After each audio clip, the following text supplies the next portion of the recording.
Wherever you go, whatever you do, throw a little at it. Omax, Vest and Briefs.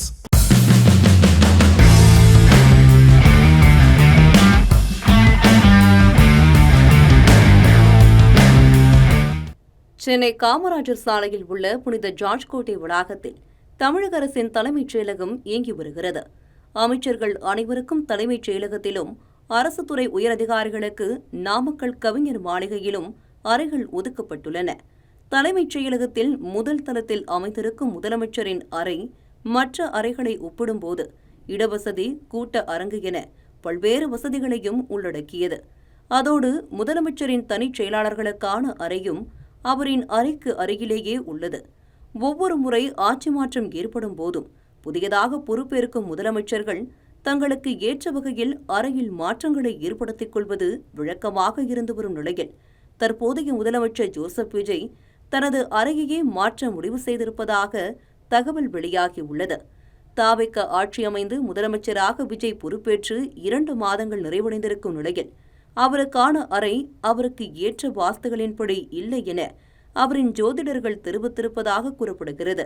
அறையை மாற்றி அமைக்கலாம் என முதலில் முடிவு செய்யப்பட்ட நிலையில் தற்போது தனது அறையையே மாற்ற முதலமைச்சர் முன்வந்திருப்பதாக தகவல்கள் கசிந்துள்ளது.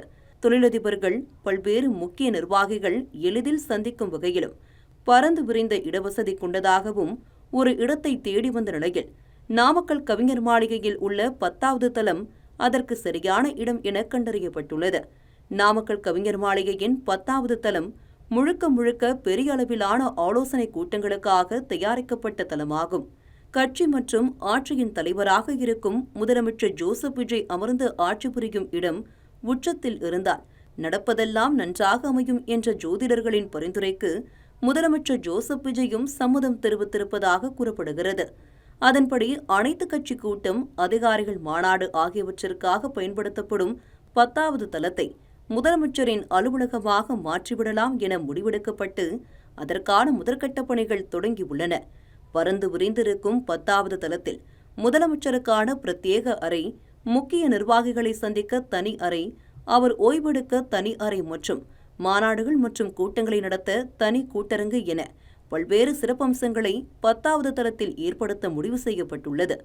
அடுத்த 3 மாத காலத்திற்குள் இதற்கான பணிகள் முடிவடையும் பட்சத்தில் முதலமைச்சர் தனது அறையை நாமக்கல் கவிஞர் மாளிகையின் 10வது தளத்திற்கு மாற்றுவார் என எதிர்பார்க்கப்படுகிறது. தமிழகத்தை ஆட்சி செய்த எத்தனையோ முதலமைச்சர்கள் தனக்கு ஏற்றாற்போல அறையை மாற்றிய நிலையில் தனது அறையையே மாற்றிய முதல் முதலமைச்சராக விஜய் மாற உள்ளார். தமிழ் ஜனம் சேனலை சப்ஸ்கிரைப் பண்ணாம பார்த்துட்டு இருந்தீங்கன்னா மறக்காம சப்ஸ்கிரைப் பண்ணிடுங்க.